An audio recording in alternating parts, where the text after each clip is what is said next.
ஒரு அமைச்சர் இருக்காரு. அவர் பேசும்போதே என்ன பேசுறாரு அப்படின்னு பார்த்தீங்கன்னா, தேசிய தலைவர்ன்னு பேசுறாரு. அவரு எல்லாமே பேசுறாரு இல்லையா? அப்ப பயங்கரவாத தடை சட்டம் அவருக்கு எதிரா போவாதா? யூடியூப்ல வீடியோ போடுறாரு. அதுவும் அதே மாதிரி வார்த்தை பிரயோகங்கள பயன்படுத்தி, இவங்களுக்கெல்லாம் வேலை செய்யாத, செயல்படாத இந்த பயங்கரவாத தடை சட்டம் என்னன்னு இப்படி ஒரு இளைஞருக்கு வந்து செயல்பட்டது அப்படிங்கிறது தான் இப்போ மிகப்பெரிய ஒரு கேள்வியா இருக்கு. பிள்ளையான் வந்து அரெஸ்ட் ஆகியிருந்தார் இல்லையா? ஆமா. அவருக்கு எதிரா இப்ப 2 முக்கிய சாட்சிகள் வந்து சாட்சி வழங்கியிருக்கிறதா தகவல்கள் வந்து வெளியாகி புலனறுவை மாவட்டத்துல ரகசியமான ஒரு தடுப்பு முகாம் இருந்திருக்கு.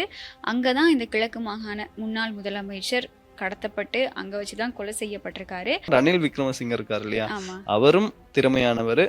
சஜித் பிரேமதாஸ் இருக்காரு இல்லையா? அவரும் திறமையானவர். ஸோ எப்படி இருக்கணும் அப்படின்னு பாத்தீங்கன்னா, ரணில் விக்ரமசிங்க அவருடைய மூளையும் சஜித் பிரேமதாஸ் இருக்காரு இல்லையா? அவருடைய உடலும் வந்து ஜாயிண்ட் ஆனா எப்படி இருக்கும்? அந்த மாதிரி இருக்கணும். அப்பதான் நம்ம எதிர்கட்சியை வந்து வலுப்படுத்தலாம். ஸோ இவங்க 2 பேருமே ஒன்றாக பயணிக்கணும் அப்படின்ற மாதிரி கோரிக்கையை விடுத்திருக்காரு. துர்கா லட்சுமி வீடியோ கால் ஜோதிடம் எந்த பிரச்சனையாக இருந்தாலும் வீடியோ கால் மூலம் சரி செய்யப்படும். அனைத்து பிரச்சனைகளுக்கும் 11 நாட்களில் தீர்வு. வணக்கம் கனுஷ்யா. வணக்கம். எப்படி இருக்கீங்க? நல்லா இருக்கேன் கனுஷ்யா. நீங்க எப்படி இருக்கீங்க? நானும் ரொம்பவே நல்லா இருக்கேன். இன்னைக்கு வந்து கொஞ்சம் ஓகேவா தான் இருக்கேன். இன்னைக்கு என்னென்ன செய்திகள் வந்து நாங்க நிகழ்ச்சியில பேச போறோம்? சரி. நாட்டுல வந்து பயங்கரவாத தடை சட்டத்துக்கு கீழ வந்து ஒரு பாடகர் ஒருத்தர் வந்து அரெஸ்ட் பண்ணப்படுறாரு. இது எதனால அப்படின்னு பாத்தீங்கன்னா, தடை செய்யப்பட்ட இயக்கம் இருக்கு இல்லையா? அத பத்தி இவர் பாடினதால கைது செய்யப்படுறாரு. அது குறித்து நாமல் ராஜபக்ஷ கருத்து தெரிவிச்சிருக்காரு. நிறைய பேர் வந்து ஆதரவாகவும் கருத்து தெரிவிச்சிருக்காங்க, எதிராகவும் கருத்து தெரிவிச்சிருக்காங்க. அதை பத்தி இன்னைக்கு நம்ம நிகழ்ச்சியில பார்க்கலாம். பயங்கரவாத தடை சட்டம் அப்படின்னு சொல்லும்போது தான் இன்னொரு சம்பவமும் ஞாபகத்துக்கு வருது. நேற்றைய தினம் பிள்ளையான் தொடர்பான இன்னொரு விசாரணைக்கு எடுத்துக்கொள்ளப்பட்டது. ஒரு வழக்கு வந்து விசாரணைக்கு எடுத்துக்கொள்ளப்பட்டது. அதாவது பிள்ளையானோட அடிப்படை மனித உரிமை வந்து மீறப்பட்டிருக்கு அப்படிங்கிறது தொடர்பாக நேற்றைய தினம் ஒரு சம்பவம் பதிவாகி இருந்தது. அது தொடர்பான தகவல்களையும் நாங்கள் இன்னைக்கு நிகழ்ச்சியில பேசலாம். சரி. அதே மாதிரி பாத்தீங்கன்னா, இலங்கையில ஒரு துயரமான சம்பவம் நடந்திருக்கு. ஒரு முதியோர் இல்லத்துல வந்து தீ விபத்து ஏற்பட்டிருக்கு. அதுல 12 பேர் இறந்திருக்காங்க. அதுவும் தீயில மாட்டி கருகி இறந்திருக்காங்க அப்படின்னு கேட்கும்போதே ரொம்ப கவலையா இருக்கு. ஸோ அதை பத்தியும் இன்னைக்கு நம்ம நிகழ்ச்சியில பார்த்துடலாம். ஓகே. இப்போ சாதாரணமா ஒரு மனுஷனுக்கு மூளை இருக்கும், அந்த உடல் பாகங்கள் இருக்கும். அது அந்தந்த மனுஷங்களுக்கு அப்படின்னு சொல்லுவாங்க. ஆனா ஒரு மனுஷனுக்கு இன்னொருத்தவங்களோட மூளையையும் இன்னொருத்தவங்களோட உடம்பையும் ஒன்னா சேர்த்தா எப்படி இருக்கும் அப்படிங்கிற ஒரு இமேஜினேஷனை வந்து எங்களுடைய ஒரு அரசியல்வாதி ஒருத்தர் செஞ்சிருக்காரு. அதுவும் நாட்டுக்கு ரொம்ப தேவையான ஒரு இமேஜினேஷன். ரணிலோட மூளையையும் சஜித்தோட உடம்பையும் வச்சா ஒரு நல்ல நாடு உருவாகும் அப்படின்னு ஒருத்தர் கருத்து தெரிவிச்சிருக்காரு. அதை பத்தி நம்ம இன்னைக்கு நிகழ்ச்சியில பேசலாம். அதே மாதிரி பாத்தீங்கன்னா, இல்லாத அக்கௌண்ட்டுக்கு ஒருத்தர் வந்து காசு கொடுத்திருக்காரு. அதாவது ரீபில்டிங் ஸ்ரீலங்கா இருக்கு இல்லையா? அதுக்கு வந்து ஒரு அக்கௌண்டே இல்ல அப்படின்னு தான் கடந்த காலத்துல வந்து பேசிட்டு இருந்தாங்க. அதுக்கு இப்போ ஒருத்தர் வந்து 10 மில்லியன் ரூபாய் நிதி வந்து கொடுத்திருக்காரு. ஸோ இது எப்படி அவங்க வந்து கேஷா மாத்த போறாங்க அப்படின்றத வந்து நம்ம பொறுத்திருந்து பார்க்கலாம். அதை பத்தியும் நம்ம நிகழ்ச்சியில பேசலாம். ஓகே. சோ நிகழ்ச்சிக்குள்ள போலாமா? சரி, ஓகே. என்ன செய்தி அப்படின்னு பாத்தீங்கன்னா, அண்மையில நம்ம கூட இதுக்கு முன்னாடியே பேசியிருந்தோம். சோசியல் மீடியால ஒரு வீடியோ ஒன்று வைரல் ஆகிட்டு இருந்துச்சு. என்ன சொல்ற, ஒரு தடை செய்யப்பட்ட அமைப்பு இருக்கு இல்லையா? அந்த அமைப்பை பத்தின ஒரு பாட்டை வந்து ஒரு பாடகர் பாடுற மாதிரியும், ஆனா அது வந்து எப்படின்னா, அது வந்து உண்மையாவே அவர் பாடல, வேற ஒரு பாடலுடைய வீடியோ எடுத்துட்டு பேக்ரவுண்ட் மியூசிக்கா அந்த வீடியோ வந்து போட்டிருந்தாரு. அது பார்த்த உடனே சகோதரமணி பேசுறவங்க இருக்காங்க இல்லையா? அவங்க வந்து அவங்களுடைய வன்மத்தை வந்து கொட்டியிருந்தாங்க. அதுக்கப்புறமா இது வந்து ரொம்ப பேசப்பட்டது. இப்போ அந்த பாடகர் வந்து பாத்தீங்கன்னா, பயங்கரவாத தடை சட்டத்தின் கீழே கைது செஞ்சு விளக்கமறியல்ல இருக்காரு. சோ இத பத்தி இப்ப நிறைய பேர் பேசிட்டு வராங்க. சோ இப்ப நிறைய பேர் என்ன சொல்றாங்க அப்படின்னு பாத்தீங்கன்னா, இவர் வந்து பாட்டு பாடுறாரு, இவர் வந்து பாட்டு பாடினாரு அப்படின்றதுக்காக நீங்க வந்து அரெஸ்ட் பண்றீங்க. ஆனா இதே தேசிய மக்கள் சக்தி அரசாங்கத்தில் இருக்க அமைச்சர்கள் சில பேர் வந்து வாக்கு வாங்குறதுக்காக கடந்த காலத்துல பாட்டை வந்து யூஸ் பண்ணாங்க தானே? அப்பயே அவங்கள வந்து நீங்க அரெஸ்ட் பண்ணல. அவங்களுக்கு ஒரு சட்டம், இவங்களுக்கு ஒரு சட்டமா? ஜனாதிபதி என்ன சொல்றாரு? சட்டம் எல்லாருக்கும் சமம்னு சொல்லும்போது இதையே இங்கேயே சட்டம் மாறி மாறி வருது அப்படின்னு கேக்குறாங்க. இது வேற யாரும் கிடையாது, பாராளுமன்ற உறுப்பினர் நாமல் ராஜபக்ஷ அவருடைய உத்தியோகபூர்வ எக்ஸ் தளத்தில் எழுப்பியிருந்த கேள்விதான் இது. நிஜமாவே இந்த சம்பவம் தொடர்பாக நாங்க இதுக்கு முன்னாடி பேசியிருந்தோம். அதாவது இந்த வீடியோ வைரல் ஆகிட்டு இருக்கும் போதே எங்களுடைய நிகழ்ச்சியில் இது சம்பந்தமா பேசியிருந்தோம். இல்ல இது வந்து தெரிவுபடுத்தப்பட்ட ஒரு வீடியோ அப்படிங்கிறது நாங்க தெளிவாவே வெளிப்படையாவே சொல்லியிருந்தோம் பல இடங்கள்ல. ஆனா இந்த வீடியோக்கு கீழே வந்திருந்த கமெண்ட்ஸா இருக்கட்டும், இதை ஷேர் பண்ண எங்களுடைய சிங்கள மக்களா இருக்கட்டும், இவங்க எல்லாருமே வந்து ஒரு இனவாதமான கருத்தை தான் வெளிப்படுத்தி இருந்தாங்க. அதாவது என்ன அப்படின்னா, இப்போ விடுதலை புலிகள் அமைப்போட பாடலை வந்து இவங்க பாடியிருக்காங்க. இதுல வந்து பிரிவினைவாதம், இனவாதம் தூண்டப்படுது, இவங்க வந்து நாட்டுக்குள்ள பிரச்சனையை உருவாக்க ட்ரை பண்றாங்க அப்படிங்கிற ஒரு கருத்தை தான் இதுல வந்து விமர்சனங்களா முன் வச்சிருந்தாங்க. நானே பார்த்த ஒரு விஷயம் என்ன அப்படின்னு சொன்னா, இப்போ நேத்து சோஷியல் மீடியா ஃபுல்லா இப்ப இந்த நபர், இந்த இளைஞர் கைது செய்யப்பட்ட விஷயம் அப்படிங்கிறதும் சோஷியல் மீடியால இந்த சமூக செயற்பாட்டாளர்களாக இருக்கட்டும், இது தொடர்பா பேசக்கூடியவங்களா இருக்கட்டும், எல்லாரும் அவங்களுடைய சமூக வலைத்தளங்கள்ல இது தொடர்பா பதிவிடுறாங்க. இப்படி ஒருத்தர் கைது செய்யப்பட்டிருக்காரு அப்படின்னு பதிவிடுறாங்க. அதுக்கு கீழயும் கூட நீங்க வந்து விடுதலை புலிகள் அமைப்ப ஆதரிக்கிறீங்க. நீங்க ஏன் அவங்க கைது செஞ்சத வந்து இப்படி ஒரு இதா போடுறீங்க? அப்படி நீங்க போட தேவையில்ல. அவர கைது செய்றது சரியான விஷயம் தானே அப்படின்னு பல பேர் வந்து கமெண்ட் பண்ணியிருக்கத பார்க்கக்கூடியதா இருந்தது. ஆனா இன்னைக்கு நிஜமாவே நடந்திருக்கிறது வேற. அவர் பாடின பாட்டு, அது வந்து ஒரு கோயில் திருவிழால நடந்த ஒரு இசை நிகழ்ச்சி. அந்த இசை நிகழ்ச்சியில அவர் வந்து இந்த சினிமா பாடல்கள் இருக்கு இல்லையா? இந்த பாடல்கள பாடியிருக்காரு. அது மட்டும் இல்லாம இந்த பக்தி பாடல்கள்னு சொல்லுவாங்க. இந்த பாடல்கள பாடியிருக்காரு. ஆனா இவர் அத எடிட் பண்ணி சோஷியல் மீடியால போஸ்ட் பண்ணும்போது வேறொரு பாட்ட வந்து ஆட் பாட்டு, பண்ணியிருக்காரு. அதுவும் தேசபக்தி பாடல் அப்படின்னு தான் சொல்லப்படுது. அந்த ஒரு பாட்ட எடிட் பண்ணி போட்டு, இது வைரல் ஆனது மூலமா தான் போலீஸ் வந்து இது தொடர்பா விசாரிக்க ஆரம்பிச்சிருக்காங்க. அதுவும் இத ஷேர் பண்ணும்போது எல்லாருமே வந்து ஸ்ரீலங்கா போலீஸோட அந்த Facebook பேஜ டேக் பண்ணி தான் எல்லாரும் ஷேர் பண்ணாங்க. அதோட தான் இவங்க வந்து விசாரணைகள ஆரம்பிச்சிருக்காங்க. ஆரம்பிச்சு இப்ப அவர கைது செஞ்சு 14 நாட்கள் விளக்கமறியல்ல வைக்கப்பட்டிருக்காரு. இப்போ இந்த சம்பவம் தான் மிகப்பெரிய பேசு பொருளா மாறி இருக்கு. ஆனா இதுக்கு முன்னாடியும் கூட, கொஞ்ச நாட்களுக்கு முன்னாடியும் கூட இன்னொரு இந்த உரும்பிராய் பகுதியில நடந்த ஒரு இசை நிகழ்ச்சியில சம்பந்தப்பட்ட அந்த இசைக்கலைஞரையும் வந்து போலீஸ் வாக்குமூலம் பெறதுக்காக விசாரணைகளுக்காக கூப்பிட்டிருந்தாங்க. அவரும் கூட அவரோட சமூக வலைதளத்துல அது சம்பந்தமா பேசியிருந்தாரு. அம்மா என்ன கூப்பிட்டாங்க, விசாரிச்சாங்க, வாக்குமூலம் வழங்கணும் அப்படின்னு சொல்லியிருந்தாரு. இப்படிதான் வந்து இந்த சம்பவங்கள் எல்லாமே பதிவாயிட்டு இருக்கு. இவங்க இந்த விசாரணையில சொல்லியிருக்க ஒரு விஷயம் தான் என்ன அப்படின்னா, அதாவது இந்த இவங்கள கூப்பிட்டு விசாரிக்கும்போது இவங்க சொல்லியிருக்காங்க எப்படின்னா, எங்களுடைய இந்த தமிழீழ விடுதலை அமைப்பு அப்படி இல்லைன்னா அந்த போர்க்காலத்துல நடந்த கஷ்டங்களையும் வலிகளையும் வெளியில சொல்றதுக்காக, அதாவது இப்படியெல்லாம் நாங்க கஷ்டப்பட்டோம், இந்த மாதிரியான வலிகள் எல்லாம் எங்களுக்கு இருந்தது அப்படிங்கிறத வெளியில சொல்றக்கூடிய பாடல்களும் இருக்கு. அது மட்டும் இல்லாம ஒரு தமிழீழம் எப்படி இருந்தது அப்படிங்கறத சொல்ற மாதிரியான பாடல்களும் இருக்கே தவிர, இதுல எந்த இடத்துலயுமே வந்து அவங்கள ஆதரிக்கிற மாதிரியும் மறுபடியும் வந்து இனவாதத்தை தூண்டுற மாதிரியுமான பாடல்கள் எந்த இடத்துலயுமே பாடப்படலை அப்படிங்கறத அவங்க உறுதியா சொல்லியிருக்காங்க. ஆனா இப்போ கொஞ்சம் போலீஸ் வந்து ரொம்ப தீவிரமா இதை அவதானிக்குது அப்படிதான் சொல்லணும். இந்த இனவாதத்தை பரப்புறாங்க அப்படின்னு சொல்லி அவங்க வந்து ரொம்ப அவதானமா இருக்காங்க. என்ன பாட்டு பாடுறாங்கன்னு கூட அவங்க வந்து ரொம்ப நோட் பண்ணி நோட் எல்லாமே பண்றாங்க செய்றாங்க. அப்படின்னா பாருங்களேன். ஏன்னா அவங்களுக்கும் தெரியும் இல்லையா? சில பேர் வந்து இத தூண்டுறதுக்கு தான் முயற்சி செய்றாங்க அப்படின்னும்போது, அத வந்து தடுக்கணுன்றதுக்காக அவங்க வந்து விரைந்து செயற்படுறாங்களா அப்படின்றது கூட தெரியல. பட் என்னதான் இருந்தாலுமே அரசாங்கம், சட்டம் எல்லாருக்கும் சமம்னா, அது வந்து எல்லாருக்குமே சமமாக தான் இருக்கணும். ஏன்னா நாடாளுமன்றத்துல கூட ஒரு அமைச்சர் இருக்காரு. அவர் பேசும்போதே என்ன பேசுறாரு அப்படின்னு பார்த்தீங்கன்னா, தேசிய தலைவர்ன்னு பேசுறாரு. அவரு எல்லாமே பேசுறாரு இல்லையா? இப்ப பயங்கரவாத தடை சட்டம் அவருக்கு எதிரா போவாதா? அவர் இப்ப இந்தியாவுக்கு போறாரு. நிறைய விஷயங்கள் வந்து அங்கேயும் பேசுறாரு. பேசியிருக்காரு. அவரே சொல்றாரு, நான் வந்து இலங்கைக்கு வரும்போது அரெஸ்ட் பண்ணப்படலான்னு அவரு வாக்குமூலம் குடுக்குறாரு. ஆனா இங்க வந்துட்டு அவரு நாடாளுமன்றம் போறாரு. அவர் பழைய மாரி தான் இருக்காரு. யூடியூப்ல வீடியோ போடுறாரு, சோஷியல் மீடியால ஆக்டிவா இருக்காரு. அதுவும் அதே மாதிரி வார்த்தை பிரயோகங்களை பயன்படுத்தி இவங்களுக்கெல்லாம் வேலை செய்யாத, செயல்படாத இந்த பயங்கரவாத தடை சட்டம் என்னன்னு இப்படி ஒரு இளைஞருக்கு வந்து செயல்பட்டது அப்படிங்கிறது தான் இப்போ மிகப்பெரிய ஒரு கேள்வியா இருக்கு. எது எப்படி இருந்தாலுமே கூட அவர் 14 நாட்கள் அதாவது இப்போ விளக்கமறியல்ல வைக்கப்பட்டிருக்காரு. அவர்கிட்ட விசாரணைகள் தீவிரமா நடந்துகிட்டு இருக்கு அப்படின்னு தான் சொல்லப்படுது. இது தொடர்பா இப்ப நிறைய பேர் அவங்களுடைய குரல்கள் எழுப்பிக்கிட்டு இருக்காங்க. சம்பந்தப்பட்ட அதிகாரிகள் கிட்ட பேச போறதா வந்து தகவல்கள் வெளியாகிட்டு இருக்கு. ஸோ வெயிட் பண்ணி பார்க்கலாம். அரசாங்கத்தோட இந்த நடவடிக்கைகள் மோசமானது அப்படின்னு தான் நிறைய பேர் விமர்சிச்சுக்கிட்டு இருக்காங்க. ஏன்னா அது நடந்த ஒரு விஷயத்துக்காக இவங்க கைது செய்யறது, விளக்கமறியல்ல வைக்கிறது வேற. நான் இன்னைக்கு நடக்காத ஒரு விஷயத்த வந்து அவங்களே இனவாதம் பரப்பப்படுது அப்படின்னு கொண்டு வர்றது அப்படிங்கிறது வேற. நீங்க சொன்னதுதான், சட்டம் எல்லாருக்கும் சமமா இருக்கணும் அப்படின்னா இந்த மாதிரியான செயல்பாடுகளை கொஞ்சம் தீவிரமா ஆழமா யோசிச்சு பண்றது கூட நல்லதா இருக்கும் அப்படின்னு சொல்லி யோசிக்கிறோம். இனவாதம் இல்லாத இடத்துல கூட இப்படி அவங்க செய்யும் போது இனவாதம் தூண்டப்படுதோ அப்படிங்கிற ஒரு கேள்வி வருது.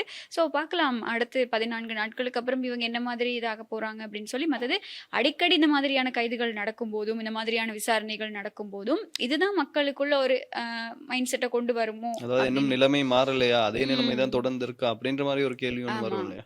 இப்போ சரி, நீங்க வந்து எல்லாமே ரொம்ப அவதானமா இருக்கீங்க. அதே மாதிரி அவதானமா இருங்க. எந்த பிரச்சனையும் கிடையாது. ஏன்னா யாருமே இங்க இலங்கை சட்டத்தை தாண்டி யாரும் இங்க செயற்படல அப்படிங்கிற ஒரு விஷயம் தான். தயவு செஞ்சு உங்களுடைய இனவாத கருத்துக்கள் இந்த மாதிரி வெளிப்படையான சமூக வலைத்தளங்கள்ல உங்களுடைய கருத்துக்களை நீங்க சொல்றது வேற. ஓகே, அதுக்கான சுதந்திரம் உங்களுக்கு இருக்கு.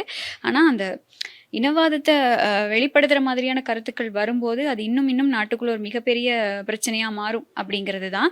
ஸோ பார்க்கலாம் என்ன நடக்குது அப்படின்னு. சரி, வெயிட் பண்ணி பார்க்கலாம். சரி, இது வந்து ம். எப்படி இருக்குன்னு எடுத்து பார்த்தீங்கன்னா, பிள்ளையான் வந்து அரெஸ்ட் ஆகியிருந்தார் இல்லையா? ஆமா. அவருக்கு எதிரா இப்ப 2 முக்கிய சாட்சிகள் வந்து சாட்சி வழங்கியிருக்கிறதா தகவல்கள் வந்து வெளியாகுது. ம். இதுல என்ன ஸ்பெஷல் அப்படின்னு பார்த்தீங்கன்னா, பிள்ளையான் அப்படின்றவர் வந்து புலனறுவை மாவட்டத்துல வந்து ரகசியமா ஒரு தடுப்பு முகாம் வைத்திருந்ததாகவும், காணாமலாக்கப்பட்ட துணைவேந்தர் இருக்கார் இல்லையா? ம். அவர் வந்து அங்க கொண்டு வந்து தான் கொலை செய்யப்பட்டதாகவும், அந்த சாட்சிகள் வாக்குமூலம் வழங்கியிருக்கதா நமக்கு வந்து தகவல்கள் வெளியாகியிருக்கு. ஆமா. அண்ட் இதே நேரத்துல அவர் வந்து இப்ப சும்மா ஜெயில்ல எல்லாம் அவர் வந்து வைக்கலையாம். ம். நல்ல பாதுகாப்பான ஜெயில்ல தான் அடைச்சு வச்சிருக்காங்க அப்படின்ற மாதிரி இருக்கு. ம், ம். ஆமா. அதாவது இந்த கிழக்கு மாகாண முன்னாள் முதலமைச்சர் அவருடைய இந்த கடத்தி கொலை செய்யப்பட்ட விவகாரம் தொடர்பா தான் முதலாவது பிள்ளையான் வந்து கைது செய்யப்பட்டிருந்தாரு. அதுக்கப்புறமா தான் இவர் வந்து கொஞ்ச நாள் தடுப்பு காவல்ல இருக்கும்போது இந்த ஈஸ்டர் ஞாயிறு தாக்குதல் சம்பந்தமாகவும் அவர்கிட்ட விசாரணைகள் நடத்தப்படுது அப்படிங்கிற ஒரு விஷயமும் தெரிய வந்திருந்தது. இப்போ நேற்றைய தினம் வந்து இவருடைய அடிப்படை உரிமைகள் வந்து மீறப்பட்டிருக்கு அப்படின்னு சொல்லி அவங்களுடைய தரப்பு சட்டத்தரணிகள் வந்து நீதிமன்றத்தில் சில கருத்துக்களை முன் வச்சிருந்தாங்க. அதுலயும் இவங்க சொன்ன முக்கியமான விஷயங்கள் என்ன அப்படின்னு சொன்னா, இந்த பிள்ளையான் வந்து முதலாவதா கைது செய்யப்படுறது இந்த கிழக்கு மாகாண முன்னாள் முதலமைச்சரை கடத்தி கொலை செய்த அந்த வழக்குல தான் கைது செய்யப்படுறாங்க. ஆனா இவர் தடுப்பு காவல வைக்கணும் அப்படிங்கிற இந்த டாக்குமெண்ட்ஸ்ல வந்து பாதுகாப்பு அமைச்சரா இருக்கக்கூடிய ஜனாதிபதி வந்து கையெழுத்திட்டு இருக்காரு, சைன் பண்ணியிருக்காரு. ஆனா இவர் சைன் பண்ணும்போது ஜனாதிபதி கிட்ட எந்த விதமான ஒரு ஆதாரங்களுமே முன்வைக்கப்படலை அப்படிங்கறது அவங்க மிகப்பெரிய ஒரு குற்றச்சாட்டா முன்வைக்கிறாங்க. அப்படி ஆதாரமே இல்லாத இடத்துல எப்படி ஜனாதிபதி இவரை தடுத்து வைக்கணும் அப்படின்னு சொல்லி சைன் பண்ணுவாரு அப்படிங்கிறது தான் அவங்களுடைய கேள்வியா இருந்தது. எதே எப்படி இருந்தாலுமே கூட இந்த அரசு சட்டத்தரணி முன்னிலையாக இருந்த அரசு சட்டத்தரணி தான் பல விஷயங்களை பல முக்கியமான தகவல்களை வெளிப்படுத்தி இருக்காரு. என்ன தகவல் அப்படின்னு சொன்னா, நீங்க சொன்னதுதான் புலனறுவை மாவட்டத்துல ரகசியமான ஒரு தடுப்பு முகாம் இருந்திருக்கு. அங்கதான் இந்த கிழக்கு மாகாண முன்னாள் முதலமைச்சர் கடத்தப்பட்டு அங்க வச்சுதான் கொலை செய்யப்பட்டிருக்காரு அப்படின்னு இத வந்து நேர்ல கண்ட 2 பேர் வந்து இப்போ சாட்சியம் வழங்கியிருக்காங்க. அதுவும் ரகசிய வாக்குமூலம் வழங்கியிருக்காங்க. இவங்களுடைய ரகசிய வாக்குமூலத்தை பத்திரமா கவனமா எந்த விதமான சேதாரமுமே இல்லாம கவர்ல போட்டு பாதுகாப்பா உச்சநீதிமன்றத்துக்கு அனுப்பி வைக்கணும் அப்படிங்கிற ஒரு உத்தரவு நேற்றைய தினம் பிறப்பிக்கப்பட்டிருக்கு. அப்போ நேர்ல கண்ட சாட்சிகள் அப்படின்னு தான் இப்போ சொல்லப்படுது. அதுதான் அரசு சட்டத்தரணி வந்து இதை நேற்றைய தினம் நீதிமன்றத்துல வெளிப்படுத்தி இருக்காரு. 2 முக்கியமான சாட்சிகள் அப்படின்னு அவங்களுடைய பெயர்கள் விவரங்கள் எதுவுமே வெளிவரல. ரகசிய வாக்குமூலம் தான் வழங்கப்பட்டிருக்கு. இது இனிமே உச்ச நீதிமன்றத்துக்கு போய் சேரும். அதுக்கப்புறம் விசாரணைகள் இன்னும் தீவிரப்படுத்தப்படும். இந்த விஷயத்துல தான் உதயகம்மன் பிள்ளை இருக்காரு இல்லையா, அவர் சொல்லியிருக்காரு. நான் சொன்னேன் இல்லையா முன்னாடியே, இவர் வந்து சும்மா ஜெயில எல்லாம் இல்ல, அதிக உச்ச பாதுகாப்பு வந்து இவருக்கு கொடுக்கப்பட்டிருக்கு. ஆமா, வெளிசரையில இருக்கக்கூடிய ஒரு அதி உயர். நாங்க வந்து கேட்கவே இல்லையே, இவருக்கு எவ்வளவு பாதுகாப்பு கொடுக்குறீங்க, அரசாங்கம் எதுக்கு இவருக்கு இவ்வளவு பாதுகாப்பு கொடுக்கணும் அப்படின்ற மாதிரி வந்து சந்தேகத்தையும் எழுப்பியிருக்காரு. ஏன் அப்படின்னா அதுக்கு பின்னாடி ஒரு காரணம் இருக்கும் இல்லையா. ஏன்னா இவருக்கு மூலமா தான் நிறைய விஷயங்கள் வெளியில வரணும், இவருக்கு தான் நிறைய விஷயங்கள் தெரியும் அப்படின்னும் போது இவருக்கு வந்து ரொம்ப பாதுகாப்பு கொடுக்கறது அரசாங்கத்தினுடைய கடமையா இருக்கலாம். நாட்டுல ரீசெண்டா நடக்கிறதெல்லாம் பார்த்துட்டு தானே இருக்கும். அது உதயகம்மன் பிளவே இந்த ரங்கதிசா நாயக்க திரைசேரி விவகாரத்துல ரங்கதிசா நாயக்கவுடைய கொலை தொடர்பா இப்ப நேற்று தினம் அவர் பண்ணிக்கிட்டது தற்கொலை தான் அப்படிங்கிறது வந்து உறுதிப்படுத்தப்பட்டிருக்கு. அப்ப அவரே தானே வந்து சொன்னாரு, இல்ல இது தற்கொலை இல்ல அப்படி இப்படின்னு. அவரே அரசாங்கத்துக்கு எதிரானா ஆறாங்க, இவங்களுக்கு எதிரானா என்ன இது அப்படிங்கிற மாதிரி இருக்கு. அதான் நீங்க சொன்னதுதான், அவருக்கு இப்ப பெரிய பிரச்சனையா மாறி இருக்குது. ஏன் இவருக்கு இவ்வளவு பாதுகாப்பு அப்படிங்கிறது. ஒருவேளை முன்னாடி வந்து இவங்க எல்லாம் போய் மீட் பண்ணாங்க இல்லையா, ஆமா, அதனால திருப்பி மீட் பண்ணிடுவாங்களோ அப்படின்ற பயத்துல வந்து உச்ச பாதுகாப்பு கொடுத்திருக்காங்களோ தெரியல. பட் பாதுகாப்பு கொடுக்கறது நல்லது தானே. இல்ல அதான் சொல்றேனே, இப்ப கபில சந்திரசேனவோட மர்மமான மரணமா இருக்கட்டும், நாட்டுல இப்ப ரீசெண்டா நடந்துகிட்டு இருக்கக்கூடிய சம்பவங்கள் எல்லாத்தையுமே பார்க்கும்போது நிஜமாவே இந்த தடுப்பு காவல்ல இருக்கக்கூடியவங்களுக்கு என்ன சொல்றது, பாதுகாப்பு கொடுக்கப்படணும், அந்த பாதுகாப்பு தீவிரப்படுத்தப்படணும் அப்படிங்கிறது. அதுவும் பிள்ளையான் மாதிரி பல முக்கியமான வழக்குகளோட தொடர்பு பட்டிருக்கக்கூடிய ஒரு நபருக்கு பாதுகாப்பு வழங்குறதுல என்ன தப்பு இருக்கு? சோ அவங்க வந்து இப்போ பிள்ளையான கைது செஞ்சு தடுப்பு காவல்ல வச்சிருக்கிறது மட்டும் இல்லாம அவருக்கு வந்து ஒரு அதி உயர் பாதுகாப்பு வழங்கி இருக்காங்க. அதுக்கான காரணம் என்னன்னா, இந்த ஈஸ்டர் ஞாயிறு தாக்குதல் வழக்கோட அவருக்கு தொடர்பு இருக்கு அப்படிங்கிற பல தகவல்கள் வெளியாகி இருந்தது மட்டும் இல்லாம நேற்றைய தினம் நீதிமன்றத்துல வெளியாகி இருந்த தகவல்களோட அடிப்படையில இந்த இப்ப சரி இவர் ஆரம்பத்துல கைது செஞ்சு தடுப்பு காவல் வச்சது எதுக்காக, இந்த முன்னாள் கிழக்கு மாகாண முன்னாள் முதலமைச்சரோட அந்த கடத்தல் கொலை வழக்கு தொடர்பா. இப்போ சரி இப்ப 2 நேர்ல கண்ணால் கண்ட சாட்சியங்கள் கிடைச்சிருக்கு அப்படின்னா கூடிய விரைவில் அந்த வழக்கும் முடியும் அப்படிங்கிற ஒரு விஷயத்த நம்ம எதிர்பார்க்கலாம் இல்லையா. பார்க்கலாம் என்ன நடக்குது அப்படின்னு. யார் என்ன செஞ்சாலுமே அரசாங்கம் இந்த விஷயத்துல அவங்களுடைய கடமையை வந்து சரியா செஞ்சுட்டு வராங்க அப்படின்னு பார்க்கலாம்.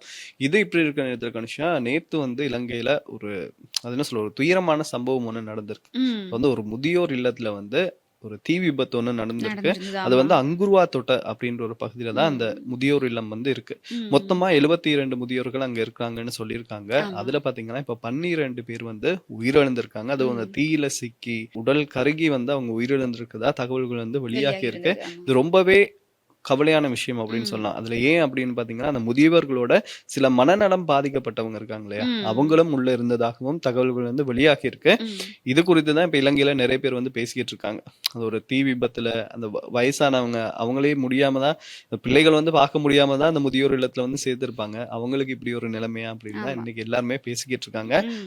ஆனா இதுல பாத்தீங்கன்னா மொத்தம் 72 பேர் இருந்திருக்காங்க. அதுல 54 பேர் வந்து பாதுகாப்பா வெளியில வந்து ம். வந்துட்டாங்களாம். மிச்சம் இருந்தவங்க தான் அந்த அந்த தீ விபத்துல வந்து சிக்கி உயிரிழந்திருக்காங்க அப்படின்ற மாதிரி. இழந்திருக்கிறது மட்டும் இல்லாம கிட்டத்தட்ட 6 பேர் மாதிரி காயம் அடைஞ்சிருக்கதாகவும் தகவல்கள் வெளியாகி இருந்தது. அதுவும் இப்போ மிக முக்கியமா இதோட இந்த உரிமையாளர், அதாவது இது ஒரு தனியார் முதியோர் இல்லம். அதோட உரிமையாளர் வந்து கைது செஞ்சிருக்காங்க. ஏன்னா இது வந்து கொஞ்சம் கேர்லெஸ்ஸா இருந்த மாதிரியான ஒரு சில தகவல்கள் வெளியாகி இருக்கு. கிட்டத்தட்ட இப்போ ஒரு முதியவரை பார்த்துக்கொள்றதுக்காக அவங்களுக்கு வந்து ரூ. 30,000 மாதாந்தம் வழங்கப்பட்டிருக்கு. அவங்களுடைய பிள்ளைகளா இருக்கட்டும், உறவினர்களா இருக்கட்டும், அவங்க மூலமா இந்த தனியார் முதியோர் இல்லத்துக்கு ரூ. 30,000 வழங்கப்பட்டிருக்கு. இப்போ பல பேர் அது தொடர்பா கருத்து தெரிவிச்சிட்டு இருக்காங்க. அதுல இந்த உயிரிழந்த முதியவர்களுடைய உறவினர்கள் இருப்பாங்க இல்லையா? அவங்க பல பேர் சொல்லியிருக்க கருத்து என்ன அப்படின்னு சொன்னா, ஒரு மாசத்துல ஒரு தடவ தான் பார்க்க விடுவாங்களாம் இவங்கள. இந்த எல்டர்ஸ பார்க்கறதுக்கு ஒரு நாள் தான் விடுவாங்க அப்படின்னு சொல்லியிருக்காங்க. அதுவும் இவங்களுக்கு தோணுமா, அந்த ஒரு நாள் மட்டும் தான் அந்த விழுந்து விழுந்து கவனிக்கிறாங்களோ அப்படின்னு தோன்ற மாதிரி சில விஷயங்கள் நடக்கும் அப்படிங்கிற மாதிரியும் சொல்லியிருக்காங்க. அது மட்டும் இல்லாம மிக முக்கியமான ஒரு தகவல் என்ன அப்படின்னா, இதுல சில பேர் வந்து மேசையோட சேர்த்து கட்டப்பட்டிருந்திருக்காங்க. அதாவது இந்த முதியோர் இல்லத்துல வந்து முதியவர்கள் மட்டும் கிடையாது. கொஞ்சம் மனநோயாளர்களும், அதாவது இந்த மனநிலை பாதிக்கப்பட்டவங்களும் வந்து இந்த முதியோர் இல்லத்துல இருந்திருக்காங்க. அப்ப அவங்கள பார்த்துக்கிறது கஷ்டம் இல்லையா? கஷ்டம் தான். அதுக்காக தான் அவங்க அங்க கூட்டு போய் விடுறாங்க. அது ஓகே, அவங்க கேர்ஃபுல்லா பார்த்துக்கொள்ளணும். பட் அவங்களுக்கு அத பார்த்துக்கொள்றது கஷ்டம் அப்படிங்கிறதுக்காக இவங்க என்ன பண்ணுவாங்களா இருந்தா, அந்த பார்த்துக்கொள்றவங்க, அந்த முதியோர் இல்லத்துல பார்த்துக்கொள்றவங்க என்ன செய்வாங்களா இருந்தா, இந்த மேசையில வந்து அவங்கள கட்டி வைப்பாங்களாம். ஏன்னா அவங்களே எதுவும் பண்ணிக்க கூடாது.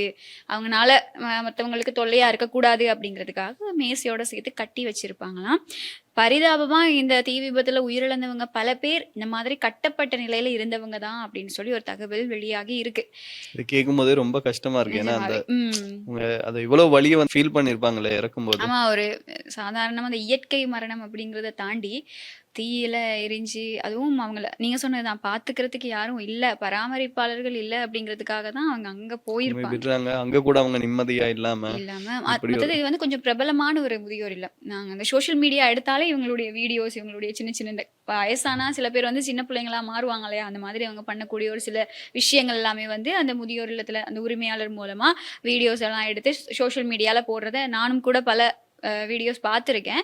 அந்த ஒரு முதியோர் இல்லத்துல தான் இப்படி நடந்திருக்கு அப்படின்னு ஃபர்ஸ்ட்டா கேள்விப்படும் போதே ஐயோ அப்படின்னு இருந்துச்சு. பட் இந்த மாதிரியான தகவல்கள் தான் வெளியாகி இருக்கு. மற்றது வந்து இப்போ அதோட உரிமையாளர் கைது செய்யப்பட்டிருக்கிறதுனால விசாரணைகள் நடத்தப்பட்டு என்ன நடந்துச்சு அப்படிங்கிறது வந்து தீவிரமா தேடப்படும் அப்படின்னு சொல்லப்பட்டிருக்கு. அதே மாதிரி இந்த தீ விபத்து எப்படி நடந்துச்சு அப்படின்னும் இன்னும் தெரிய வரல அப்படின்னு சொல்றாங்க. ஆமா. அந்த விசாரணை மேற்கொண்டு வராங்க. ம். விசாரணை முடிவுல தான் தெரியும் இது எப்படி இந்த தீ விபத்து நடந்தது அப்படின்றதும் வெயிட் பண்ணி பார்க்கலாம். ஆமா. அந்த நீதவான் வந்து அந்த இடத்துக்கு வந்து பார்த்திருக்காரு மட்டும் இல்லாம, அவங்க வந்து தான் இந்த சடலங்கள் வந்து மீட்டு வச்சிருக்கும்போது, அவங்க அந்த இடத்துக்கு வந்து பார்வையிட்டு இருக்கதாவும் தகவல்கள் வெளியாயிருக்கு. ஸோ பார்க்கலாம் விசாரணைகளோட முடிவுல என்ன நடக்குது அப்படின்னு சொல்லி. சரி, வெயிட் பண்ணி பார்க்கலாம். இது இப்படி இருக்க நேரத்தை பார்த்தீங்கன்னா, நம்மளுடைய எதிர்க்கட்சிகள் இருக்கு இல்லையா? அது ம். வந்து ரொம்ப பலவீனமாகி வருது அப்படின்னு சொல்றாங்க. ம். இதுக்கு வந்து யோசனையும் வந்து ஒருத்தர் குடுத்திருக்காரு. ஸோ ம். அந்த யோசனையை கேட்டதுக்கு அப்புறம் அப்படின்ற மாதிரி இருந்துச்சு. அதுக்கு உதாரணத்தோட வந்து சொல்லியிருக்காரு. ஆ. என்ன அப்படின்னு பார்த்தீங்கன்னா, ரணில் விக்ரமசிங்க இருக்காரு இல்லையா? ஆமா. அவரும் திறமையானவர். சஜித் பிரேமதாஸ் இருக்காரு இல்லையா? ம். அவரும் திறமையானவர். ம். ஸோ எப்படி இருக்கணும் அப்படின்னு பார்த்தீங்கன்னா, ரணில் விக்ரமசிங்க அவருடைய மூளையும் சஜித் பிரேமதாஸ் இருக்காரு இல்லையா? ம். அவருடைய உடலும் வந்து ஜாயிண்ட் ஆனா எப்படி இருக்கும்? அந்த மாதிரி இருக்கணும். அப்பதான் நம்ம எதிர்க்கட்சியை வந்து வலுப்படுத்தலாம். ஸோ ம். இவங்க 2 பேருமே ஒன்றாக பயணிக்கணும் அப்படின்ற மாதிரி கோரிக்கையை விடுத்திருக்காரு. ம். இவர் யாரு அப்படின்னு பார்த்தீங்கன்னா, நவீன் திசாநாயக்கா இருக்காரு இல்லையா? ம். அவருதான் இப்படி ஒரு அறிவுபூர்வமான ஒரு விஷயத்த வந்து சொல்லியிருக்காரு. ம். அதான் இப்போ அரசியல் அப்படின்னு வந்தாலே சில பேருக்கு அறிவு இருக்கணும், சில பேருக்கு அனுபவம் இருக்கணும். இப்ப இந்த அரசாங்கத்தை பொறுத்த வரைக்கும் அனுபவம் இல்லைங்கிறது தானே பிரச்சனை. அரசியல்ல அனுபவம் இருக்கணும். உனக்கு அறிவு இருக்கா இல்லையா? நீ வந்து அனுபவசாலியா இருந்தா அரசியல் செய்யலாம் அப்படிங்கிற மாதிரி எங்களுடைய இருக்கக்கூடிய நாட்டோட அரசியல் தலைமைகள் எல்லாமே மாறிட்டாங்க அப்படின்னு தான் சொல்லணும். ரணிலை பொறுத்த வரைக்கும் ரணிலுக்கு வந்து அரசியல் ஒரு நல்ல அனுபவமும் இருக்கு, நல்ல அறிவும் இருக்கு. அது எங்க எல்லாருக்குமே தெரியும். அதோட பின்னணியில இப்ப சஜித் பிரேமதாஸ் அப்படி எடுத்துக்கிட்டோம் அப்படின்னு சொன்னா, சஜித்தை வந்து பலர் விமர்சிக்கிறதுக்கான காரணமே இந்த பல மீம்ஸ் எல்லாம் வந்திருந்துருச்சு இல்லையா? எப்படின்னா இவரு ஆமா வர்றது முன்னாடி ChatGPT கிட்ட ChatGPT கேட்பாரு, அது பாத்துக்கிறாரு. அப்படியே வந்து வாசிப்பாரு அப்படின்ற மாதிரி நிறைய விஷயங்கள் வந்து சொல்லிக்கிட்டு இருந்தாங்க. ஆமா. அந்த அளவுக்கு இருக்கு சஜித் பிரேமதாசவோட இந்த அறிவுரைகள் எல்லாமே இருக்கும். எதுக்கு எடுத்தாலுமே வந்து நீங்க நாட்டை என்கிட்ட ஒப்படைச்சிருங்க, நான் பாத்துக்கிறேன் அப்படின்னு அவர் அடிக்கடி சொல்லுவாரு.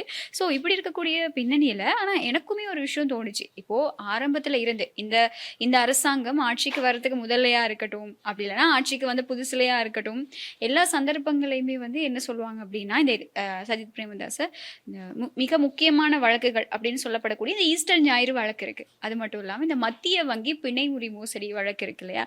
இது ரெண்டையுமே வந்து அவங்க அடிக்கடி பல இடங்கள்ல சொல்லுவாங்க. இதுக்கான விசாரணைகள் நடத்தப்படும், தீவிரமா தேடப்படுவாங்க, குற்றவாளிகள் மக்கள் முன் நிறுத்தப்படுவாங்க, சட்டம் சரியா செயல்படும் அப்படி இப்படின்னு இப்ப எதிர்க்கட்சி தலைவர் சஜித் பிரேமதாசவே பல இடங்கள்ல சொல்லியிருப்பாரு. ஆனா இப்போ பார்த்தா இந்த ஈஸ்டர் ஞாயிறு தாக்குதல் விவகாரம் தொடர்பான விசாரணைகள் எல்லாமே சரியா அக்யூரேட்டா நடந்துகிட்டு இருக்கு. பல விஷயங்கள் வெளிவந்துட்டு இருக்கு. ஏன் சஜித் அமைதியா இருக்காரு அப்படிங்கிற ஒரு கேள்விக்கான பதில் தான் எனக்கு தெரியல. இல்லையா? இப்ப நீங்களே யோசிங்க.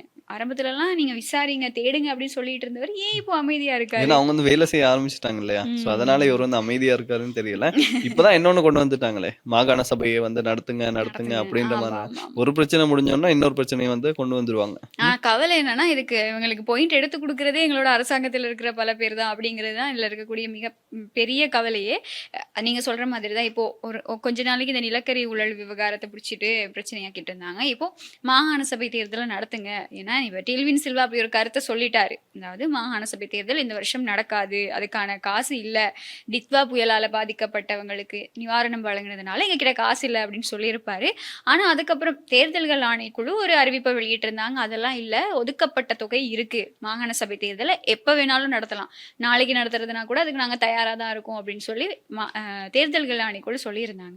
ஆனா இப்போ இந்த நாமல் ராஜபக்ஷவா இருக்கட்டும், சஜித்தா இருக்கட்டும், எல்லாருமே வந்து என்ன பண்றாங்க அப்படின்னா, நீங்க தைரியம் இருந்தா மாகாண சபை தேர்தல் நடத்தி காட்டுங்க பாப்போம் அப்படிங்கிற மாதிரி ஆரம்பிச்சிருக்காங்க. அதாவது இந்த சண்டைக்கு வா அப்படின்ற மாதிரி இப்ப கூப்பிட்டு இருக்காங்க.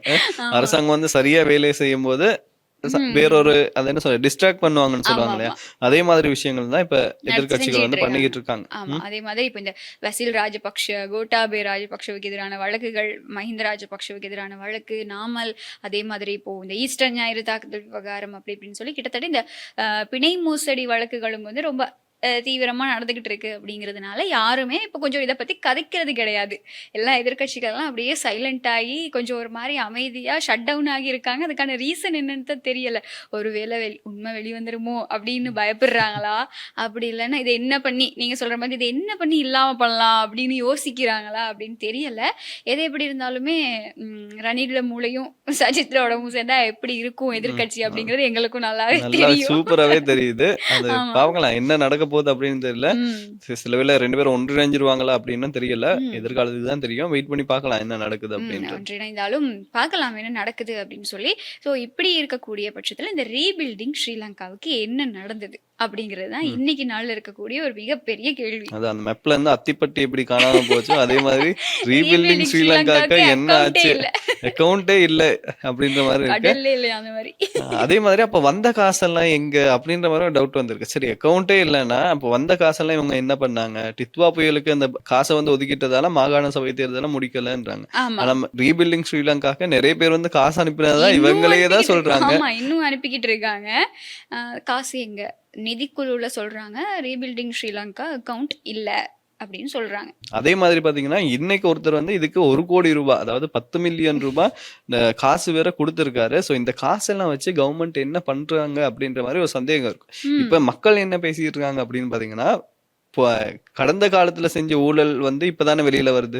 அது வந்து நமக்கு தெரியாம நடந்த ஊழல் எல்லாம் இப்ப வெளியில வருது. இது நமக்கு தெரிஞ்சே நடக்குது. ஆனா நம்ம ஒண்ணுமே செய்ய முடியாம நிலையில இருக்க மாதிரிதான் மக்கள் வந்து இப்ப பேசிட்டு இருக்காங்க. ஏன் அப்படின்னு பாத்தீங்கன்னா எல்லாமே தானே. இப்ப $2.5 மில்லியன் காணாம போச்சு. அதை பத்தி பேசுறதுக்கு இப்ப யாருமே இல்ல. இந்த $7,50,000 அங்க போச்சு. அதை பத்தி யாருமே இல்ல. நிலக்கரி ஊழல் இருக்கு, கொள்கலன் அந்த விஷயம் ஞாபகம் இருக்கா? பாராளுமன்றத்துல அனல் பறந்துச்சு. அவர்தான் இதுதான் அப்படின்னாங்க. இப்ப உள்ள அத என்ன பத்தி இருந்துச்சுங்கிற வரைக்கும் சொன்னாங்க. எல்லாமே சொன்னாங்க. அத பத்தி இப்ப பேசுறதுக்கு யாருமே ம். இல்ல. இப்ப ரீபில்டிங் ஸ்ரீலங்கா இருக்கு. ம். இத பத்தி பேசுறதுக்கு யாருமே இல்ல. சோ என்னதான் நடக்குது நாட்டுல அப்படின்றது வந்து தெரியல. ம். நாட்டுல என்ன நடக்குதுன்னு நிஜமாவே தெரியல. ஏன்னா, இப்போ வலுவான எதிர்க்கட்சி எதுக்கு வேணும் அப்டின்னா, இந்த மாதிரியான விஷயங்களுக்கு தான் வேணும். அதான் நான் நேத்தே சொல்லியிருந்தேன் இல்லையா? அரசாங்கத்த நீங்க கேள்வி கேளுங்க. யாருமே அரசாங்கத்த விமர்சிக்க வேண்டான்னு உங்களுக்கு சொல்லல. எதிர்க்கட்சிகள் அரசாங்கத்த விமர்சிக்கவே கூடாது அப்டின்னு நாங்க யாருமே சொல்லல. எதிர்க்கட்சின்னு ஒண்ணு அதுக்கு தான் இருக்கு. ஆனா, நீங்க கொண்டு வந்து வைக்கிற காரணங்கள் எல்லாமே வந்து, அ அடுத்த நாள் நீங்க ஆட்சியே எடுத்துக்கணும் அப்படிங்கிற மாதிரி தான் உங்களுடைய காரணங்கள் எல்லாமே இருக்கும். அது சரி அரசியல் தானே. ஆனா, இப்ப நீங்க கேட்கக்கூடிய கேள்விகள் எல்லாம் இப்ப நீங்க முன் வச்சீங்க இல்லையா கொஞ்சம் இதுக்கான பதில் அரசாங்கத்துக்கிட்ட இருந்து வர்ற மாதிரி இருக்கணும் அப்படிங்கிறது தான். இப்ப ஜூன் மாதம் 2ஆம் திகதி நிதிக்குழுல வந்து தெரிய வருது. ஹர்ஷடி சில்வா சொல்லியிருப்பாரு, ரீபில்டிங் ஸ்ரீலங்காவுக்கு ஒரு அக்கவுண்ட் இல்ல. இது வந்து நாங்க எங்களோட நிகழ்ச்சியில வீடியோ எப்பயோ போட்டு சொல்றேன். காமிச்சோம். இது வந்து இப்படி ஒரு பிரச்சனை போய்க்கிட்டு இருக்கு அப்படின்னு சொல்லி இந்த பிரச்சனை ஆரம்பிச்ச டைம்லயே. இப்போ மறுபடியும் ஜூன் மாதம் 2ஆம் தேதி ஹர்ஷடி சில்வா இதை வெளிப்படுத்தி இருக்காரு. இல்ல நீங்க வந்து எங்களுக்கு ஆதாரங்களை முன்வைங்க, எங்க போச்சு என்னாச்சு அப்படின்னு சொல்லி அவரு பயங்கரமா கேள்வி எழுப்பியிருந்தாரு. இன்னைக்கு வந்து ஜனாதிபதி ஊடக பிரிவுல வந்து ஒரு நியூஸ் வருது. என்ன அப்படின்னா, ரீபில்டிங் ஸ்ரீலங்காவுக்கு 10 மில்லியன் ரூபாய் வந்து நன்கொடையா வழங்கப்பட்டிருக்கு அப்படின்னு சொல்லி. ஜூன் 2 அங்க அக்கவுண்ட் இல்ல அப்படின்னு ஒரு விஷயம் தெரிய வருது. ஜூன் 4ஆம் தேதி இன்னைக்கு வந்து நீங்க மறுபடியும் அக்கவுண்ட்டுக்கு காசு வந்திருக்குன்னு ஒரு நியூஸ் கொடுக்குறீங்க. அப்ப இதுல அவர் சொல்றது உண்மையா இல்லாட்டி நீங்க சொல்றது உண்மையா, இது என்ன அப்படிங்கிறது மக்கள் தெரிஞ்சுக்கணும். இது நம்ம சிரிச்சுட்டு பேசுற விஷயம் கிடையாது. சீரியஸாவே இதுல வந்து காசு போட்டவங்க பல பேர் இருக்காங்க. வெளிநாட்டிலயா இருக்கட்டும், உள்நாட்டிலயா இருக்கட்டும், மாச சம்பளத்தை வச்சு ஒரு சின்ன அமௌண்ட். ஏன்னா அந்த டைம் வந்து எல்லாருமே 4 நாள் எங்கேயுமே வந்து கரண்ட் இல்ல, எங்கேயுமே கம்யூனிகேஷன் ஒர்க் பண்ணல. அதாவது இந்த ஃபோன் மூலமா யாருக்கிட்டயுமே பேச முடியல. அப்படி நாங்க வந்து எங்களுடைய உறவினர்களை நினைச்சு, நெருக்கமானவங்களை நினைச்சு பயந்துகிட்டு இருந்த ஒரு டைம் அது. அப்ப அப்படி இருக்கக்கூடிய டைம்ல பல பேர் பாதிக்கப்பட்டிருந்தாங்க. அப்ப எல்லாருமே அவங்களால முடிஞ்ச அமௌண்ட்டை வந்து அதுல போட்டாங்க. ஏன்னா அரசாங்கம் இப்படி ஒரு விஷயம் கொண்டு வருது, நம்ம எல்லாரும் சப்போர்ட் பண்ணணும்னு சொல்லி பல பேர் நிதி உதவி செஞ்சிருந்தாங்க. இப்போ வந்து கோடிக்கணக்கில் வந்துகிட்டு இருக்கு. இதுல பேலன்ஸை கொஞ்ச நாள் அப்டேட் பண்ணிக்கிட்டு இருந்தாங்க. இப்போ வரைக்கும் இவ்வளோ இருக்கு, இப்போ வரைக்கும் இவ்வளோ இருக்கு அப்படின்னு அப்டேட் பண்ணிக்கிட்டு இருந்தாங்க. அதையும் ஒரு கட்டத்துல நிப்பாட்டாங்க. அக்கவுண்டே இல்ல அப்படின்னு வந்திருக்கு. அந்த ஒரு டயலாக் ஒண்ணு இருக்குல்ல, யாருமே இல்லாத கடையில யாருக்கு டீ ஆத்தணும் அப்படின்ற மாதிரிதான். அக்கவுண்டே இல்லாத எதுக்கு இவ்வளவு பெரிய காசு அப்படின்ற மாதிரிதான் இல்ல இருக்கு. அந்த காசு எங்க வருதுன்னு ஒண்ணு இருக்கணும் இல்லையா? அது அதே எங்க மாதிரி வந்த வருது? காசு எதுக்கு போகுதுன்னு ஒண்ணு போதும். இருக்கணும் இல்லையா? வெளிப்படை தன்மை இல்லாம இருக்கு. மக்கள் மனத்துல வந்து வெளிப்படை தன்மை இல்லாம வந்து செயல்பட்டுட்டு இருக்கீங்க அப்படிங்கிற மிகப்பெரிய ஒரு குற்றச்சாட்டு அரசாங்கம் மேல இருக்கு. இதுக்கு பதிலளிக்கிறதுக்கு தாமதிச்சுக்கிட்டே இருக்காங்க. பார்க்கலாம் அவங்க எப்ப பதிலளிக்க போறாங்க. ப்ராப்பரா ஒரு பதில் வெளிப்படை தன்மை, அதாவது நாங்க குடுக்குற காசுக்கு நீங்க என்ன பண்றீங்க அப்படிங்கிறது வேணும். பஸ் ஸ்டாண்ட் கட்டுனீங்க, அப்ப சொன்னீங்க மக்கள் நிதியில தான் நாங்க இதெல்லாம் பண்றோம் அப்படின்னு சொல்லி. அப்ப சொல்ல தெரிஞ்சவங்களுக்கு ரீபில்டிங் ஸ்ரீலங்கா பணத்துக்கு என்ன செய்றீங்க அப்படிங்கிறது தெரிஞ்சே ஆகணும். ஏன்னா மலையகத்தை எடுத்துக்கிட்டோம் அப்படின்னு சொன்னா இன்னும் கூடாரத்துல வாழ்ந்துகிட்டு இருக்கவங்க அப்படியே தான் இருக்காங்க. இந்த மண் சரிவு அபாயம் இருக்கக்கூடிய பகுதிகளில் வீடுகள் இருந்த மக்கள் எல்லாருமே வந்து இன்னும் அவங்களுடைய சொந்த வீடுகளுக்கு போக முடியாம இன்னும் இடைத்தங்கல் முகாம்கள்ல தான் தங்கிக்கிட்டு இருக்காங்க. அப்போ அவங்களுக்கு எப்போ வீடுகள் கொடுக்க போறீங்க? அவங்களுக்கு எப்போ வந்து ஒழுங்கா ஒரு இடத்துல போய் அவங்க இருக்கணும், நிம்மதியான ஒரு வாழ்க்கையை வாழ்றதுக்கு எப்போ நீங்க அமைச்சு கொடுக்க போறீங்க அப்படிங்கிற கேள்வி. அப்ப இந்த ரீபில்டிங் ஸ்ரீலங்காக்கு காசு வந்தது அதுக்காகத்தானே. இதெல்லாம் செய்யறதுக்காக தானே காசு வந்துச்சு. எங்கேயோ ஒரு இடத்துல 2 வீடை கட்டிட்டு நாங்க வீடு கட்டி கொடுத்துட்டோம் அப்படிங்கிறத காட்சிப்படுத்துறத விட இந்த மாதிரியான கேள்விகளுக்கு, அதுவும் நிதிக்குழுல ஒரு கேள்வி எழுப்பப்படுதுன்னா அந்த மாதிரியான கேள்விகளுக்கு பதில் சொல்றதுக்கு நீங்க வந்து தயாரா இருக்கணும். ஒரு அரசாங்கமா மக்கள் வாக்குகளால வந்து நீங்க மக்களுக்கு வெளிப்படைத்தன்மையோட இருக்கணும் அப்படிங்கிறது தான் நாங்க சொல்லிக்க விரும்புறோம். இது வந்து ஹர்ஷடி சில்வா மூலமா எழுப்பப்பட்ட கேள்விகள். நீங்க விரைவில் பதில் சொல்லணும். அடுத்த நிதிக்குழுலையாவது இதுக்கான பதில்கள் கிடைக்குதா அப்படின்னு பார்ப்போம். இதுக்கு பதில் கிடைக்குதோ இல்லையோ, இப்ப இன்னொரு விஷயத்துக்கு வந்து பதில் கிடைச்சிருக்கு. என்ன அப்படின்னு பாத்தீங்கன்னா, இந்த $2.5 மில்லியன் வந்து காணாம போச்சுல்ல திரைசேரியில இருந்து, அது எதனால நடந்திருக்கு அப்படின்ற மாதிரி இப்ப நீதிமன்றத்துல புலனாய்வு அதிகாரிகள் வந்து சொல்லியிருக்காங்க. அவங்க என்ன சொல்லியிருக்காங்க அப்படின்னு பாத்தீங்கன்னா, சேம் தவறுதலாக கேர்லெஸ்ஸா வந்து அமௌண்ட் வந்து மாறி இருக்கு. அதாவது ஒரு மின்னஞ்சல்ல வந்து ஒரு விலை பட்டியல் ஒண்ணு வந்திருக்கா. அதை பார்த்துட்டு இவங்க என்ன பண்ணிருக்காங்க அப்படின்னு பாத்தீங்கன்னா, பேக்ரவுண்ட் செக் எதுவுமே பண்ணாம காசை வந்து அனுப்பியிருக்காங்க. ஸோ அப்படிதான் காசு வந்து காணாம போயிருக்கு அப்படின்னு இன்னைக்கு நீதிமன்றத்துல புலனாய்வுத்துறை அதிகாரிகள் வந்து சொல்லியிருக்காங்க. அப்போ இந்த ஹேக்கர் திருடுனதுன்னு சொல்றதெல்லாம் பொய். இல்ல அவங்க என்ன சொல்றாங்க அப்படின்னா, ஹேக்கர்ஸ் தான் மின்னஞ்சல் போட்டிருப்பாங்க. ஸோ இவங்க வந்து அந்த பேக்ரவுண்ட் இது செக் எதுவுமே பண்ணாம அவங்க போட்ட அக்கௌண்ட்டுக்கு வந்து இவங்க காசு அனுப்பி விட்டாங்க. ஸோ தவறுதலாக இது வந்து நடத்தப்பட்டது அப்படின்னு வந்து சொல்லியிருக்காங்க. சேம் மறுபடியும் தவறுதலா ஒரு சின்ன விஷயம் நடந்து போயிடுச்சு. அது ஸோ ஆமா. அது சின்ன விஷயம் தான் அப்படின்னாலுமே வந்து டொலஸ் வந்து ரொம்ப பெரிய டொலஸ் இல்லையா? இல்ல, இப்ப இல்ல. நாடு நான் சொல்றேன் இல்ல. சின்ன விஷயம் அப்படின்னு. ஆமா. என்னது இந்த மாதிரி தவறுதலா அப்படின்னு இப்ப கிட்டத்தட்ட 2 வருஷம் ஆக போகுதா? இந்த ஆட்சிக்கு தவறுதல் வந்து இப்ப நம்மள இங்க கொண்டு வந்து நிறுத்தி இருக்கு பாத்தீங்களா? ம். அதான்.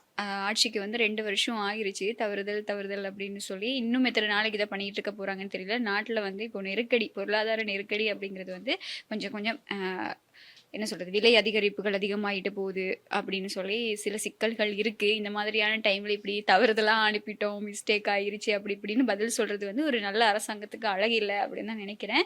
ஏன்னா இந்த கடந்த ஆட்சிகள்ல கூட இந்த மாதிரி சரி ஊழல் செஞ்சாங்க ஓகே. அவங்க வந்து இந்த மாதிரி பணத்தை தவறுதலா விடல அப்படிங்கிறது தான். ஸோ பார்க்கலாம் அரசாங்கத்தோட அடுத்த கட்ட நடவடிக்கைகள் இந்த விஷயத்துல எப்படி இருக்கு அப்படின்னு சொல்லி. மிக முக்கியமான ஒரு வழக்கு விசாரணை இப்போ வந்து நடந்துகிட்டு இருக்கு நீதிமன்றத்துல. என்ன அப்படின்னு சொன்னா, இந்த ஈஸ்டர் ஞாயிறு தாக்குதல் தொடர்பான விசாரணைகள்ல வந்து சுரேஷ் சலே தொடர்பான விசாரணைகள் நடந்துகிட்டு இருக்கு. வழக்கு நீதிமன்றத்தில் எடுத்துக்கொள்ளப்பட்டிருக்கு. இப்போ ஒரு தகவல் வெளியாகி இருக்கு. என்ன அப்படின்னு சொன்னா, இது உறுதிப்படுத்தப்படலை இன்னுமே. நீதிமன்றத்துல திலீப் பீரிஸ் இந்த ஒரு கேள்விய எழுப்பி இருக்காரு. என்னன்னு சொன்னா, இந்த சுரேஷ் சலை விவகாரம் இருக்கு இல்லையா? இதுல வந்து இப்போ சுரேஷ் சலை வந்து தற்கொலை செய்து கொள்றதுக்கு அந்த அளவுக்கு அவருக்கு வந்து மன உளைச்சலுக்கு உள்ளாகி இருக்காரு அப்படிங்கிற ஒரு தகவலை நாங்க நேத்து பார்த்திருந்தோம். அப்ப இன்னைக்கு திலீப் பீரிஸ் நீதிமன்றத்துல கேள்வி எழுப்பி இருக்காரு. சுரேஷ் சலை வந்து இந்த மனநல வைத்தியரை பார்க்குற அவர் போய் சந்திக்கிற சந்தர்ப்பத்துல இருந்து தான் அவர் வந்து அழ ஆரம்பிச்சிருக்காரு. அது வரைக்கும் அவர் நல்லா தான் இருந்திருக்காரு அப்படின்னும், இந்த வைத்தியரை போய் சந்திச்சதுக்கு அப்புறம் தான் அவர் வந்து உடைஞ்சு அழ ஆரம்பிச்சிருக்கதாகவும், இது வந்து ஒரு நடிப்பு அப்படிங்கிற மாதிரியான கேள்விகளையும் வந்து திலீப் பீரிஸ் நீதிமன்றத்துல முன் வச்சிருக்கிறதா ஒரு தகவல் வெளியாகி இருக்கு. ஸோ இது தொடர்பான முழுமையான அறிக்கைகளை வந்து நாங்க நாளை தினம் எங்களுடைய நிகழ்ச்சியில வந்து நிச்சயமா என்னென்ன நடந்தது, நீதிமன்றத்துல எப்படி எப்படி விசாரணைகள், எப்படி எப்படி கேள்விகள் எழுப்பப்பட்டது அப்படிங்கிறது வந்து நாளை தினம் எங்களுடைய நிகழ்ச்சியில நாங்க நிச்சயமா பகிர்ந்து கொள்ளலாம். இப்போதைக்கு இந்த நிகழ்ச்சியை நாங்க பதிவு செய்யக்கூடிய இந்த சந்தர்ப்பத்துல வந்திருக்கக்கூடிய தகவல்களோட அடிப்படையில வந்து இந்த தகவல் தான் வெளியாகி இருக்கு. இன்னைக்கும் திலீப் பீரிஸ் பல விஷயங்கள் வெளிப்படுத்துவாரு அப்படின்னு ஒரு மிகப்பெரிய எதிர்பார்ப்பு இருக்கு. பார்க்கலாம் என்ன நடக்குது அப்படின்னு சொல்லி. வெயிட் பண்ணி பார்க்கலாம். இன்னைக்கு வந்து நிறைய விஷயங்கள் பார்த்தோம். இதே மாதிரி நாளைக்கும் என்ன நடந்திருக்கு அப்படின்றத பேசுறதுக்கு நாங்க தயாரா இருக்கோம். ஓகே, நாளை தினமும் நிச்சயமா பல தகவல்களோட நாங்க நிகழ்ச்சியில சந்திக்கலாம். Bye bye. Durga Lakshmi video call ஜோதிடம் எந்த பிரச்சனையாக இருந்தாலும் வீடியோ கால் மூலம் சரி செய்யப்படும். அனைத்து பிரச்சனைகளுக்கும் 11 நாட்களில் தீர்வு.